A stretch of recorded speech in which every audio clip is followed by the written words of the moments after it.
ಇನ್ನು ನಟ ಅಲ್ಲು ಅರ್ಜುನ್ ನಿವಾಸಕ್ಕೆ ಕನ್ನಡ ಸ್ಟಾರ್ ನಟರ ದಂಡೆ ಹೋಗ್ತಾ ಇದೆ. ಟಾಲಿವುಡ್ ಸ್ಟಾರ್ ಜೊತೆ ಸ್ಯಾಂಡಲ್ವುಡ್ ಸ್ಟಾರ್ಗಳು ಕೂಡ ತೆರಳುತ್ತಾ ಇರುವಂತದ್ದು. ಹೈದರಾಬಾದ್ನ ಅಲ್ಲು ನಿವಾಸಕ್ಕೆ ರಿಯಲ್ ಸ್ಟಾರ್ ತೆರಳಿದ್ದಾರೆ. ನಟ ಅಲ್ಲು ಅರ್ಜುನ್ ಅವರನ್ನ ಭೇಟಿಯಾಗಿದ್ದಾರೆ. ಉಪೇಂದ್ರ ಅವರು ಭೇಟಿಯಾಗಿ ಚರ್ಚೆಯನ್ನು ಕೂಡ ನಡೆಸಿದ್ದಾರೆ.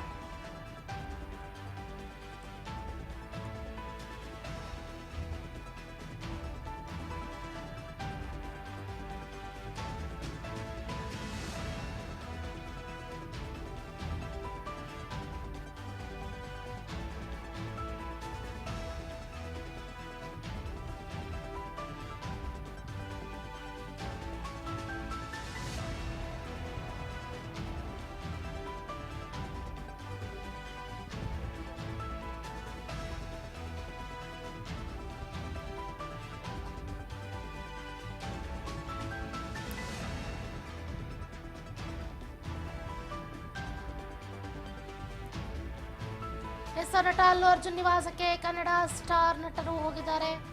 ಟಾಲಿವುಡ್ ಸ್ಟಾರ್ ಜೊತೆ ಸ್ಯಾಂಡಲ್ವುಡ್ ಸ್ಟಾರ್ಗಳು ಕೂಡ ತೆರಳಿ ಅಲ್ಲು ಅರ್ಜುನ್ ಅವರ ಜೊತೆ ಒಂದಷ್ಟು ಚರ್ಚೆಯನ್ನು ನಡೆಸಿದ್ದಾರೆ.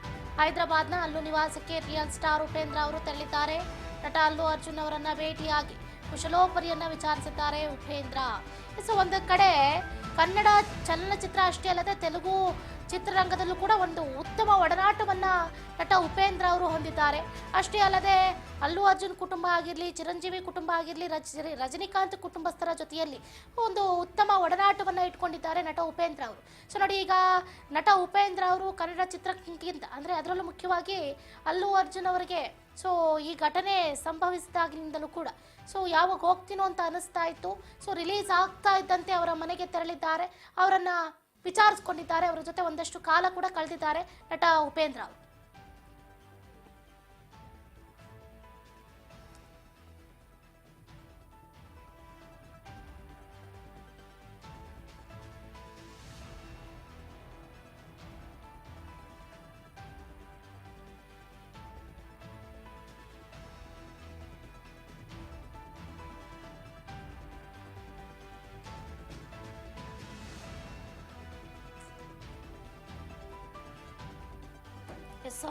ಜೈಲಿನಿಂದ ರಿಲೀಸ್ ಆದ ಬಳಿಕ ಅಲ್ಲು ಅರ್ಜುನ್ ಅವರು ತಮ್ಮ ಮನೆಯಲ್ಲಿ ಸುದ್ದಿಗೋಷ್ಠಿಯನ್ನು ಕೂಡ ನಡೆಸಿದ್ರು.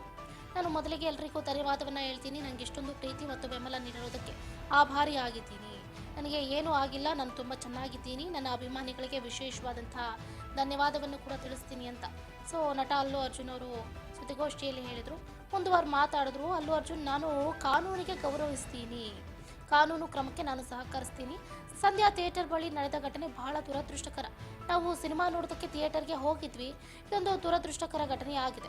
ಇವತ್ತಿನ ಪರಿಸ್ಥಿತಿ ನನ್ನ ಕೈ ಮೀರಿ ಹೋಗ್ಬಿಟ್ಟಿತ್ತು. ನಾನು ಕಳೆದ 20 ವರ್ಷಗಳಿಂದ ಸಂಧ್ಯಾ ಥಿಯೇಟರ್ಗೆ ನನ್ನ ಸಿನಿಮಾ ನೋಡೋದಕ್ಕೆ ಹೋಗ್ತಾ ಇದ್ದೀನಿ. 30 ಬಾರಿ ಸಂಧ್ಯಾ ಥಿಯೇಟರ್ನಲ್ಲಿ ಸಿನಿಮಾ ನೋಡಿದ್ದೀನಿ. ಯಾವತ್ತೂ ಕೂಡ ಈ ರೀತಿಯಾದಂಥ ಘಟನೆ ನಡೆದಿರಲಿಲ್ಲ. ದುರಂತದಲ್ಲಿ ನಾವೀಗ ಒಬ್ಬರ ಜೀವವನ್ನು ಕಳ್ಕೊಂಡಿದ್ದೀವಿ. ಆ ನಷ್ಟವನ್ನು ತುಂಬಿಕೊಡೋದಕ್ಕೆ ಸಾಧ್ಯ ಇಲ್ಲ. ಮೃತಪಟ್ಟ ಮಹಿಳೆ ಕುಟುಂಬಸ್ಥರಿಗೆ ನನ್ನ ಕೈಲಾದಷ್ಟು ನಾನು ಸಹಾಯವನ್ನು ಮಾಡ್ತೀನಿ ಅಂತ ನಟ ಅಲ್ಲು ಅರ್ಜುನ್ ಅವರು ಹೇಳಿಕೆಯನ್ನು ಕೊಡ್ತಾ ಇದ್ದಂತೆ ಇತ್ತ ಕನ್ನಡ ಅಷ್ಟೇ ಅಲ್ಲದೆ ತೆಲುಗು ಸ್ಟಾರ್ ನಟರು ಕೂಡ ಅಲ್ಲು ಅರ್ಜುನ್ ಅವರ ಜೊತೆ ಚರ್ಚೆಯನ್ನು ನಡೆಸ್ತಾ ಇದ್ದಾರೆ. ಅವರ ಕುಶಲೋಪರಿಯನ್ನು ಕೂಡ ವಿಚಾರಿಸ್ತಾ ಇರುವಂತಹ ದೃಶ್ಯಗಳನ್ನು ನಡೆಸ್ತಾ ಇದ್ದೀರಾ. ನಮ್ಮ ಕನ್ನಡ ಚಿತ್ರರಂಗದ ಸ್ಟಾರ್ ನಟ ಉಪೇಂದ್ರ ಅವರು ಕೂಡ ತೆರಳಿದ್ದಾರೆ. ಅಲ್ಲು ಅರ್ಜುನ್ ಅವರ ಜೊತೆ ಮಾತಾಡಿದ್ದಾರೆ.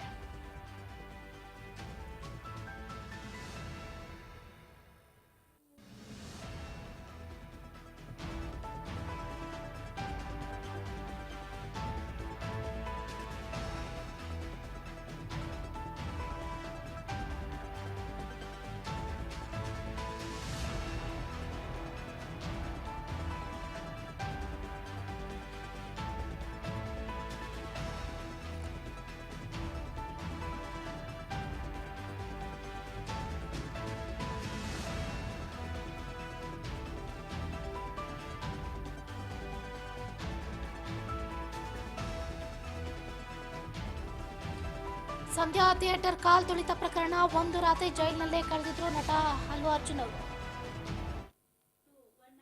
ಅದಾದ ನಂತರ ಬಿಡುಗಡೆ ಆದರೂ ಈಗ ರಾಜಕೀಯ ಸ್ವರೂಪವನ್ನು ಪಡೆದುಕೊಳ್ತಾ ಇದೆ ನಟ ಅಲ್ಲು ಅರ್ಜುನ್ ಪ್ರಕರಣ. ಅರೆಸ್ಟ್ ಪ್ರಕರಣಕ್ಕೆ ಸಂಬಂಧಪಟ್ಟಂತೆ ದೂರಿನ ಅನ್ವಯ ಕ್ರಮವನ್ನು ತೆಗೆದುಕೊಂಡಿದ್ದಾರೆ. ಈಗ ಜಾಮೀನನ್ನ ಪಡ್ಕೊಂಡು ಬಿಡುಗಡೆ ಆಗಿದ್ದಾರೆ ಅಂತ ನಮ್ಮ ಕರ್ನಾಟಕದ ಆರೋಗ್ಯ ಸಚಿವರಾದಂತ ದಿನೇಶ್ ಗುಂಡೂರಾವ್ ಅವರು ಹೇಳಿಕೆಯನ್ನು ಕೊಟ್ಟಿದ್ದಾರೆ. ಪೂರ್ತಿ ಮಾಹಿತಿ ಇಲ್ಲದೆ ಇರೋದ್ರಿಂದ ನಾನು ಬೇರೆ ಹೆಚ್ಚಾಗಿ ಹೇಳಕ್ ಬರೋದಿಲ್ಲ. ನೋಡಿ, ಅಲ್ಲಿ ಬಗ್ಗೆ ನನಗೆ ಗೊತ್ತಿಲ್ಲ. ಯಾಕಂದರೆ ಕಾನೂನು ಎಲ್ರಿಗೂ ಒಂದಿರಬೇಕು, ಯಾರು ಮೇಲೆ ಯಾರು ಕೆಳಗಡೆ ಅಂತ ಇರಬಾರ್ದು. ಮತ್ತು ಅಲ್ಲಿ ಯಾವ ಆಧಾರದ ಮೇಲೆ ತೆಲಂಗಾಣದಲ್ಲಿ ಮಾಡಿದರೆ ನನಗೆ ಗೊತ್ತಿಲ್ಲ, ಅದು ನಾನು ಪೂರ್ತಿಯಾಗಿ ನೋಡೋಕ್ಕೂ ಹೋಗಿಲ್ಲ. ಆದರೆ ಯಾರ್ದೋ ಒಂದು ಕಂಪ್ಲೇಂಟ್ ಮೇಲೆ ಪೊಲೀಸರು ಕ್ರಮ ತಗೊಂಡಿದ್ದಾರೆ. ಅದರ ಪ್ರಕಾರ ಅವ್ರಿಗೆ ಬೇಲು ಕೂಡ ಸಿಕ್ಕಿದೆ, ಅವರು ಹೊರಗೆ ಬಂದಿದ್ದಾರೆ. ಆದರೆ ಆ ವಿಚಾರಣೆ ನನಗೆ ಪೂರ್ತಿ ಮಾಹಿತಿ ಇಲ್ಲದೆ ಇರೋದ್ರಿಂದ ನಾನು ಬೇರೆ ಹೆಚ್ಚಾಗಿ ಹೇಳಕ್ಕೆ ಬರೋದಿಲ್ಲ. ನೋಡಿ, ಅಲ್ಲಿ ಬಗ್ಗೆ ನನಗೆ ಗೊತ್ತಿಲ್ಲ.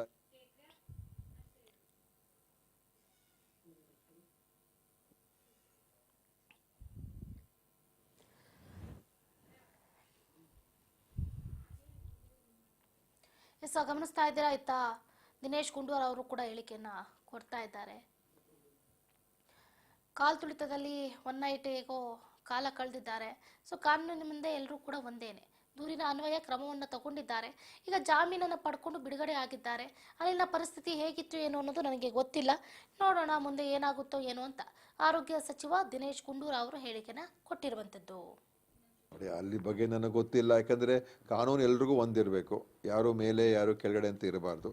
ಮತ್ತು ಅಲ್ಲಿ ಯಾವ ಆಧಾರದ ಮೇಲೆ ತೆಲಂಗಾಣದಲ್ಲಿ ಮಾಡಿದರೆ ನನಗೆ ಗೊತ್ತಿಲ್ಲ, ಅದು ನಾನು ಪೂರ್ತಿಯಾಗಿ ನೋಡೋಕ್ಕೂ ಹೋಗಿಲ್ಲ. ಆದರೆ ಯಾರ್ದೋ ಒಂದು ಕಂಪ್ಲೇಂಟ್ ಮೇಲೆ ಪೊಲೀಸರು ಕ್ರಮ ತಗೊಂಡಿದ್ದಾರೆ. ಅದರ ಪ್ರಕಾರ ಅವ್ರಿಗೆ ಬೇಲು ಕೂಡ ಸಿಕ್ಕಿದೆ, ಅವರು ಹೊರಗೆ ಬಂದಿದ್ದಾರೆ. ಆದರೆ ಆ ವಿಚಾರಣೆ ನನಗೆ ಪೂರ್ತಿ ಮಾಹಿತಿ ಇಲ್ಲದೆ ಇರೋದ್ರಿಂದ ನಾನು ಬೇರೆ ಹೆಚ್ಚಾಗಿ ಹೇಳಕ್ಕೆ ಬರೋದಿಲ್ಲ. ನೋಡಿ, ಅಲ್ಲಿ ಬಗ್ಗೆ ನನಗೆ ಗೊತ್ತಿಲ್ಲ. ಯಾಕಂದರೆ ಕಾನೂನು ಎಲ್ರಿಗೂ ಒಂದಿರಬೇಕು, ಯಾರು ಮೇಲೆ ಯಾರು ಕೆಳಗಡೆ ಅಂತ ಇರಬಾರ್ದು. ಮತ್ತು ಅಲ್ಲಿ ಯಾವ ಆಧಾರದ ಮೇಲೆ ತೆಲಂಗಾಣದಲ್ಲಿ ಮಾಡಿದರೆ ನನಗೆ ಗೊತ್ತಿಲ್ಲ, ಅದು ನಾನು ಪೂರ್ತಿಯಾಗಿ ನೋಡೋಕ್ಕೂ ಹೋಗಿಲ್ಲ. ಆದರೆ ಯಾರ್ದೋ ಒಂದು ಕಂಪ್ಲೇಂಟ್ ಮೇಲೆ ಪೊಲೀಸರು ಕ್ರಮ ತಗೊಂಡಿದ್ದಾರೆ. ಅದರ ಪ್ರಕಾರ ಅವ್ರಿಗೆ ಬೇಲು ಕೂಡ ಸಿಕ್ಕಿದೆ, ಅವರು ಹೊರಗೆ ಬಂದಿದ್ದಾರೆ. ಆದರೆ ಆ ವಿಚಾರಣೆ ನನಗೆ ಪೂರ್ತಿ ಮಾಹಿತಿ ಇಲ್ಲದೆ ಇರೋದ್ರಿಂದ ನಾನು ಬೇರೆ ಹೆಚ್ಚಾಗಿ ಹೇಳಕ್ಕೆ ಬರೋದಿಲ್ಲ. ನೋಡಿ,